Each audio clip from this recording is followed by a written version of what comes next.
So welcome, ladies and gentlemen. This is my first video, and today I'm going to be bringing you the USS Texas in a big race for the finish. And what I'm going to be showing you guys is some of my thoughts in terms of how to aim, and also how to play the game and align yourself and make good decisions.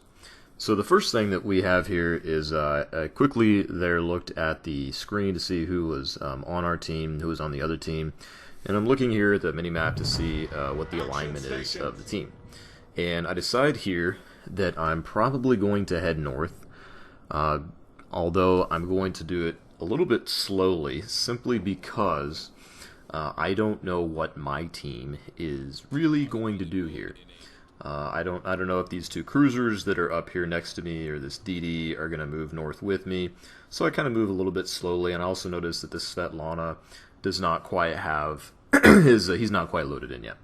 So we start to head north, and I'm turning my guns. I'm trying to get him aligned to that left side because I'm expecting the team, the other team, to come around over there. And as we continue to move, I notice that the Wyoming to my left side is starting to head that direction as well, which is great. That means I'm going to have some extra help, and that will really be beneficial depending on the targets that we end up choosing to fire upon. And so for real quickly there was a cruiser, I believe, that popped onto the screen. I think it was maybe the Furutaka, I can't remember. He disappears though, and then the next thing that happens is this Wyoming pops up.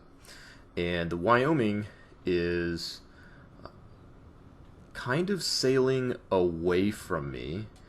He's a little bit broadside, but he's not quite going at full speed, so I measure my shots a little bit short and a little bit away. And then I fire. And it looks like a little bit overled because my shots land a little bit too soon on his bow.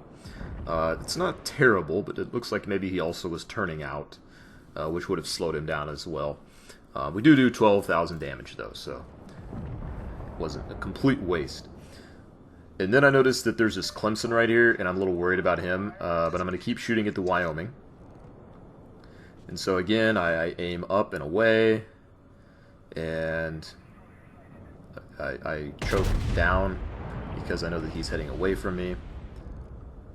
And these are actually a little bit behind him this time. So we do only got 6,000 damage there. I'm still looking at this Clemson, trying to figure out what the heck's going on with him. Hoping that our Svetlana or Zyaslav, there's a Kirov actually behind me to the right.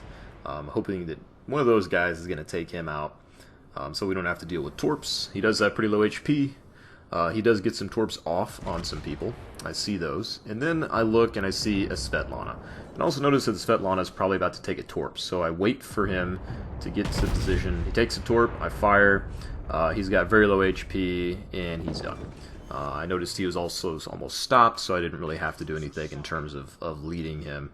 I noticed that the Wyoming has turned around and run off. And my next target is going to be the Furutaka here. The Furutaka is kind of edge humping right now. He's kind of gotten himself in a bad position. He needs to leave, but he knows that in order to leave, he's going to have to turn and be broadside. And you notice I'm typing in a chat because somebody got mad that I turned to create some more space.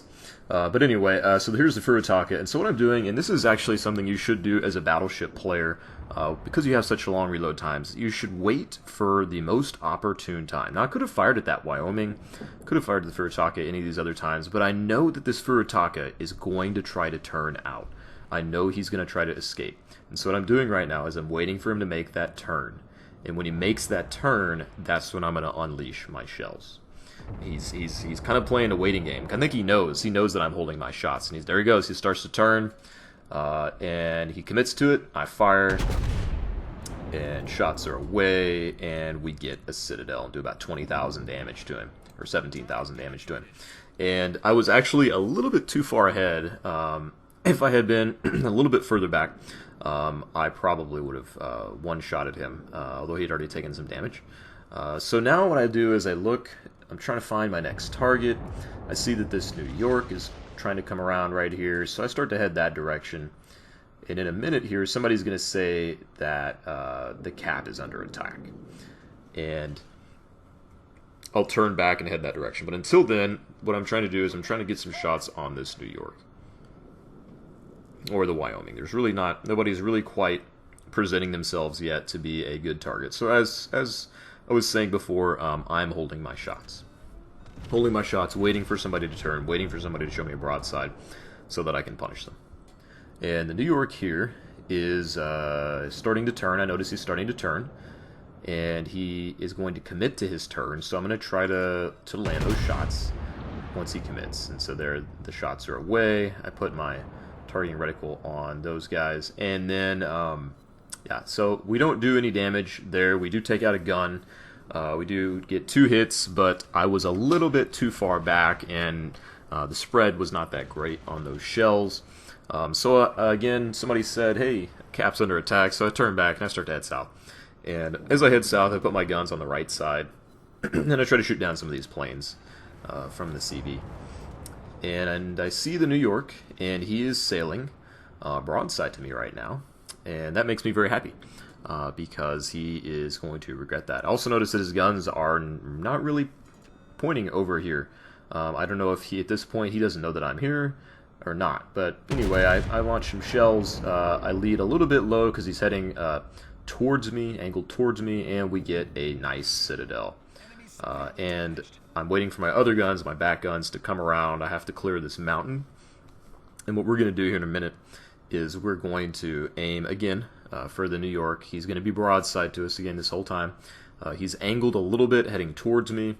And so what I'm going to try to do is I'm going to try to choke down on my aim and lead him a little bit less than I might otherwise would, because he's not quite full broadside. And I'm waiting for my back turrets to turn. Here they come. And here we go. And this is going to be a very punishing salvo. Very punishing. Yeah, so now the New York suddenly realizes that there's someone next to him that is just wasting away at his HP. Starts to turn his guns. I see that he starts to turn his guns. I start to turn, get myself angled, and wait for his shells to come. I try to get my front 2 turrets aligned. I'm going to try to get a shot over this mountain here. Here comes his shots. Minimal damage. And they're away, and he's going down. Boom. Done. Done, son. Alright, so here we go into the cap. We notice that there's a Wyoming in there, there's a DD, and there is a Phoenix. They're harassing our CVs. Unfortunately, one of them is going to go down. Here I see the Phoenix, and I see that he's on fire, and that the CVs are attacking him, and I think about shooting at him. But I also realize that he's doing a lot of maneuvering, and I don't want to waste my shots because I want him to commit to some kind of a turn or to go straight or something. Then I see the Wyoming. So I aim at the Wyoming. Again, I choke down because he's heading towards me. And the Wyoming actually starts to turn. So those shots all land on the front of his ship. I do get some penetrations, do a little damage, and luckily also reset the cap. So I see the Wyoming again. I'd really like to shoot at him if possible here, but the Phoenix is looks like he's getting a little bit too close to me for him at least. So what I'm going to try to do is I'm going to try to lead him out, and I aim a little bit away because he's turning a little bit away. And I also notice he's on fire, probably not going to full speed. And there the shots are, and he's going down. Next, I turn my attention to the Wyoming, having reset the cap earlier. The cap timer, I noticed that the Wyoming is kind of coming to a stop. And he is, in fact, his engine's on fire. As you can see, the fire coming out of his smokestacks. And so what I'm going to do is I'm going to aim right below those smokestacks. I'm getting very close to him. And try to get some citadels. I don't, unfortunately, on any of these salvos actually get citadels. I do get a high caliber. And then on the next salvo, I finish him off. He was burning this whole time. We did get some excellent penetrations, and he's down. So now, we have basically saved the cap. Unfortunately, we lost one of our CVs, but we have saved the cap. And now what we see is we see this Izyaslav, we see Kirov, and I'm trying to decide who to take out next. Should I take out the Izyaslav? Should I take out the Kirov? And I start to turn because I'm trying to get my guns full broadside against these two targets. And the Izyaslav, in my mind right now, I'm thinking this guy is not a good target. He's moving away from me. He's probably got a smoke up. He might disappear if he stops firing. So I decided to shoot at the Kirov instead. And here I make a mistake in my aim. At the time, I was thinking, oh yeah, Russian cruisers are very fast. I have underled them before, so I give them a full 10, and I overlead a little bit, and all the shots land right on the front of the ship. Had I been back about a half to 1 mark, those might have landed on the front guns, which would have been citadels potentially. So I overlead the Kirov, and I after that I realized that I made my mistake. That he's not going either quite at full speed, or perhaps he doesn't have a propulsion upgrade or something along those lines.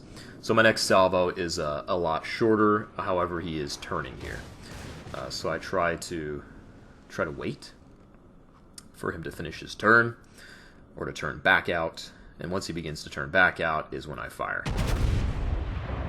And here we do some pretty good penetrations. Again, no citadel. We get the Confederate here at this point. Now, I'm also realizing that the Kirov has torps, and you see this torps coming right now. So what I do is I turn out. I know his torps are only about 6-kilometer range, so I turn out to outrun those torps, to outrange the torps. And I keep my guns pointed towards him. And once the torps go away, I'm going to turn back around and try to get some salvos back off on him. Again, I'm waiting for him to turn. He begins to turn, and I fire. And again, no citadels, doesn't matter. Russian cruisers, not very well armored. He's down. We get our Kraken. We've defended the cap. We protected one of the CVs. I repair up, and that's pretty much the end of the game. I'm not going to show you guys the rest. I don't make it into the battle. Everybody else is too far away. So that's the game. That's my thinking on how to shoot, on how to make decisions. Is a battleship at a tier 5. And so next up we have the score screen, and you'll see we've got our Kraken, we've got our high caliber, we've got our Confederate, and we get 5,100 XP. Not bad. Make 388,000 credits. Go to team score, we got an 1850. Base score, not great. Total damage done, 125,000. 1850 is just kind of okay. It's kind of reasonable considering the tiers that I was firing at. And then we go back to our detailed report, and it looks like I was shooting at about 7 different ships. So a lot of targets, which is why we got the high caliber and the Confederate. And overall, a pretty solid game all around. Overall, pretty solid game. Again, a lot of targets. This is the power of the Texas. Have a good one, ladies and gentlemen, and God bless Texas.